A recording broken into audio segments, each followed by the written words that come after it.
ایک ایشو یہ ہے کہ آج اسحاق ڈار صاحب کو جو ہے وہ اچانک ڈپٹی پرائم منسٹر کے عہدے پر ترقی دے دی گئی ہے ایک طرح سے. مبارکباد سب سے پہلے تو ان کو بالکل مبارکباد دیتے ہیں ہم، اس لیے کہ وہ پی ایم ایل این کا جو لیڈر ہے جس کا نام نواز شریف ہے، اس کی ناک کے بال ہیں، ان کے بلو آئیڈ بوائے ہیں، اس لیے ان کو یہ ایلیویشن جو ہے یہ نواز شریف صاحب کے پارٹی میں اسرٹ کرنے کا ایک اور ثبوت ہے. رائٹ، ٹھیک ہو گیا. لیکن ہم اس کے بعد بتاتے چلیں کہ یہ پہلی دفعہ نہیں ہوا ہے، اس لیے کسی کو کوئی غلط فہمی نہیں ہونی چاہیے. سب سے پہلے ذوالفقار علی بھٹو صاحب جو ہیں ان کو جناب 7 دسمبر 1971 کو ڈپٹی پرائم منسٹر بنایا گیا تھا، مگر وہ اس عہدے کے اوپر رہے تھے صرف 2 ہفتوں کے لیے، یعنی 20 دسمبر کو اسی سال پھر ان کو صدر مقرر کر دیا گیا تھا پاکستان کا. اچھا، تو پہلی مثال تو یہ تھی کہ ذوالفقار علی بھٹو صاحب ڈپٹی پرائم منسٹر بنے. رائٹ. دوسری بیگم نصرت بھٹو، رائٹ، ان کو بھی جو بینظیر بھٹو صاحبہ تھی انہوں نے اپنی حکومت کے دوران ہی ان کو یعنی نائب وزیر اعظم کے عہدے کے اوپر تعینات کر دیا تھا. لہٰذا وہ پھر اس اعتبار سے مارچ 1989 میں ان کو یہ عہدے پر بٹھایا گیا تھا اور یہ دوسرے ڈپٹی پرائم منسٹر بنی. رائٹ. تیسرے جناب اس کے بعد پھر چودھری پرویز الہی صاحب، ان کو بھی ڈپٹی پرائم ان کو بھی ڈپٹی پرائم منسٹر بنایا گیا تھا. وہ جون 2012 میں مسلم لیگ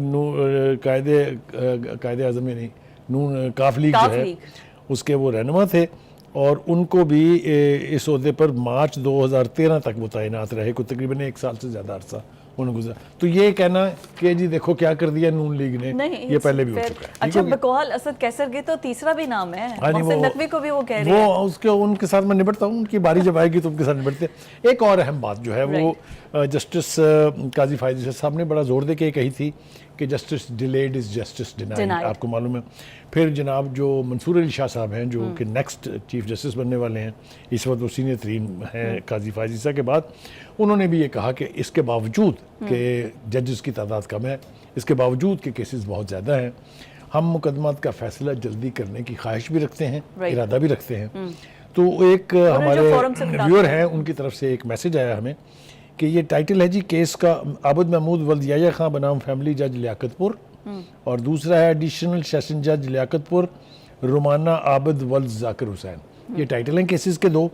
یہ 8 سال سے لٹکے ہوئے ہیں، معمولی سا کیس ہے، جہیز کی چیزیں واپس نہیں کی ہیں انہوں نے، اور یہ 8 سال سے انصاف کے منتظر ہیں. تو ہم نے کہا کہ یہ 2 چیزیں جو ہیں ہم جلدی سے اپنے ناظرین تک پہنچا دیں. I hope so. ناظرین کے ساتھ ساتھ اور یہ متعلقہ حکام جو ہے وہ بھی اس کا نوٹس لیں گے. ایک بہت بڑا ہمارا ٹاپک تو نہیں ہے، پر جہیز کو ایک غریب ماں باپ کے لیے نا بیٹیاں تب ہی بوجھ بنتی ہیں جب آپ نے یہ وہ لعنت ہے جو اب دنیا بھر کے اکثریت ممالک سے ختم ہو چکی ہے، لیکن پاکستان میں کسی نہ کسی شکل میں موجود ہے. اسلامی جمہوریہ پاکستان میں اسلام میں کس جگہ پر اور اس نے کتنی بچیوں کے مستقبل تباہ کیے ہیں.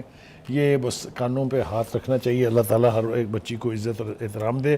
بہرحال اس کے اوپر کسی دن ہمیں پورے سیگمنٹ میں وراثت میں حق اور جہیز، یہ ہم آ جائیے جناب آپ اپنے اب ایشو کی طرف جو ہے وہ مولانا فضل الرحمان صاحب. دیکھیے مولانا فضل الرحمان صاحب سے ہماری دوستی ہے، بہت پرانا تعلق ہے، ہم ان کی بہت عزت کرتے ہیں، بہت احترام ہے ان کا.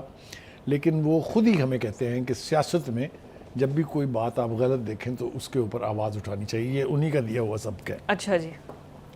اب مولانا صاحب نے جناب ایک تو یہ کہا کہ پی ٹی آئی کا جلسہ کرنا حق ہے، اس میں کوئی 2 رائے نہیں ہے. ہر ایک سیاسی پارٹی کو یہ حق ہے کہ وہ سیاسی جلسہ کرے، اپنی آواز عوام تک پہنچائے، کچھ بھی کرے. لیکن میں مولانا صاحب سے پوچھنا چاہتا ہوں کہ یہ اسی پارٹی کی بات ہے نا جس کو آپ کہتے تھے کہ یہ یہودیوں کی ایجنٹ ہے.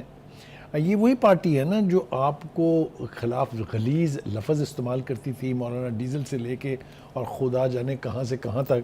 یہ اسی کا لیڈر ہے نا جس نے آپ کی نقلیں اتاری، آپ کو مولانا ڈیزل کہہ کے نعرے لگوائے جلسہ عام میں. اسی پارٹی کی بات کر رہے ہیں نا آپ. ویری گڈ، آپ کا بہت بڑا دل ہے. کل تک آپ خود بھی ان کو صہیونیوں کا ایجنٹ کہتے تھے اور یہ کہتے تھے کہ ان کا ایک ایجنڈا ہے پاکستان کو تباہ کرنے کا. اب چونکہ سیاسی اونچ نیچ میں سب کچھ بدل گیا ہے، لہٰذا مولانا صاحب کی سوچ جو ہے وہ بھی بدل گئی ہے. مگر میں 2-3 باتیں اور کرنا چاہتا ہوں. وہ یہ ہے کہ مولانا صاحب یہ آپ نے کہا کہ اسمبلی بک گئی ہے، اسمبلی خریدی گئی ہے، تیار کی گئی ہے، نہیں خریدی اور بیچی گئی کا لفظ استعمال کیا انہوں نے. میں مولانا صاحب سے انتہائی معذرت کے ساتھ یہ پوچھنا چاہتا ہوں کہ مولانا صاحب آپ تو ماضی میں اس قسم کی خرید و فروخت کے گواہ بھی رہے ہیں اور عینی شاہد بھی رہے ہیں، تب تو آپ نے اس کے اوپر آواز نہیں اٹھائی. یاد رہے فاٹا ہوتا تھا ایک، آپ کو یاد ہے جو اب KPK میں مرج ضم ہو گیا ہے، اس کے 12 کے 8 ووٹ ہوتے تھے اس کا جو جمعہ بازار اور منڈی لگتی تھی اس پر تو آپ نے کبھی اعتراض نہیں کیا، اور وہ سارے آپ کے پیروکار تھے، آپ کے کہنے پر وہ ووٹ دیتے تھے. تو اس وقت آپ نے اس کے بارے میں کچھ مناسب نہیں سمجھا. بلوچستان تو اس قسم کی منڈی جو ہے وہ ہر نئے سیزن میں لگتی تھی، اگر آپ کو یاد ہو، اور آپ کی وہاں ہر حکومت میں نمائندگی رہی ہے، اس کی بھی کبھی خرید و فروخت کا تذکرہ آپ نے مناسب نہیں سمجھا ہے. اصل میں اب وہ اپوزیشن میں ہے نا، اب وہ حکومت کی کرسیوں پر نہیں ہے، اس چیز کا غصہ. دیکھیے آپ ان کا ساتھ دے رہی ہیں مجھے روک کے اور ٹوک کے کہ میں مزید بات نہ کروں. اینی وے نہیں آپ کریں خود. لیکن مجھے یہ باتیں کرنی اس لیے ہیں کہ ہمیں فیکٹس سامنے رکھ دینے چاہیے. فیصلہ تو ہمارے ویورز جو ہیں وہ خود کر لیں گے. مولانا صاحب کی تقریر بڑی دبنگ تھی، بڑی وہ تھی، لیکن میں ان سے 2-3-4 حوالوں سے سوال پوچھنا چاہتا ہوں. انہوں نے کہا کہ یقیناً ملک غیر محفوظ ریاست بن چکا ہے، ہم ایک غیر محفوظ ریاست میں رہتے ہیں. بالکل ٹھیک کہا انہوں نے، کوئی ان کی بات کو ڈینائی نہیں کر سکتا، کیونکہ اس ملک میں خود کش حملہ آور جو ہیں اپنی مرضی سے جہاں چاہتے ہیں آپریٹ کرتے ہیں، جہاں چاہتے ہیں انسانی جانوں سے کھلواڑ کرتے ہیں، وہ چاہے KPK ہو، چاہے بلوچستان ہو، چاہے پنجاب ہو. میں مولانا سے پوچھنا چاہتا ہوں کہ مولانا یہ آتے کہاں سے ہیں؟ ان کی سہولت کاری کرتا کون ہے؟ یہ یہاں تک اپنے ٹارگٹس تک پہنچ کیسے جاتے ہیں؟ وہ تو آپ کے علاقے ہیں.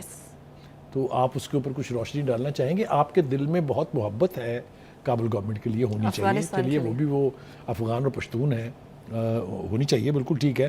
لیکن آپ نے یہ کہا کہ وہ اربوں روپے کی باڑ لگائی تھی ان لوگوں نے اسٹیبلشمنٹ کی طرف اشارہ کرتے ہوئے، وہ کہاں گئی؟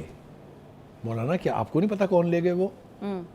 لیکن کیا آپ کو نہیں پتا، کیا آپ کو یہ نہیں پتا کہ یہ وہی لوگ ہیں جو پاکستان اور افغانستان کے درمیان اس ڈیورنڈ لائن کو بارڈر نہیں مانتے ہیں؟ نہیں مانتے. کیا آپ ان کی حمایت میں کھڑے ہو گئے ہیں؟ کیا آپ پاکستان افغانستان کے بارڈر کو ڈسپیوٹ کرنے والوں کی لائن میں شامل ہو گئے ہیں؟ یہ وہ سوال ہیں جو اب پوچھے بغیر گزارا نہیں ہے. دوسری بات یہ ہے کہ غیر محفوظ ریاست بالکل ٹھیک ہے، لیکن جو لوگ اس میں پکڑے جاتے ہیں، جو لوگ اس میں ہلاک ہوتے ہیں، جو لوگ اس کی سہولت کاری کرتے ہیں، مولانا آپ سے زیادہ کون جانتا ہے کہ وہ کون ہے؟ آپ سے زیادہ کون جانتا ہے کہ وہ کہاں سے آتے ہیں، کون ان کو وہاں پال رہا ہے، کن کے ساتھ آپ کے تسلسل سے روابط ہیں؟ ایک ہی چیز تو آپ کی اور خان صاحب میں کامن ہے، باوجود اس کے کہ آپ ایک دوسرے کے بارے میں جو گند جو ہے وہ بولتے رہے، اس کے باوجود ایک چیز کامن ہے. آپ کو یاد ہے کہ بانی PTI کا دوسرا نام کیا ہے؟ طالبان خان. یاد ہے نا آپ کو؟ انہیں نے دیا ہوا. ٹھیک ہے. اور وہ کس لیے تھا کہ جی وہ ان کی سہولت کاری کرتے ہیں. انہوں نے ان کے بے شمار لوگوں کو جنہیں سزائیں ہوئی تھی، کسی کو عمر قید، کسی کو کچھ، وہ پریزیڈنشل ڈکری کے تحت ان سب کو آزاد کروایا. وہ واپس گئے اور بڑے گروپوں کی صورت میں پھر پاکستان پر حملہ آور ہوئے. آپ کو یاد نہیں ہے کہ کون بات کرتا تھا کہ یہاں ہر شہر کے اندر ان کے دفاتر ہونے چاہیے؟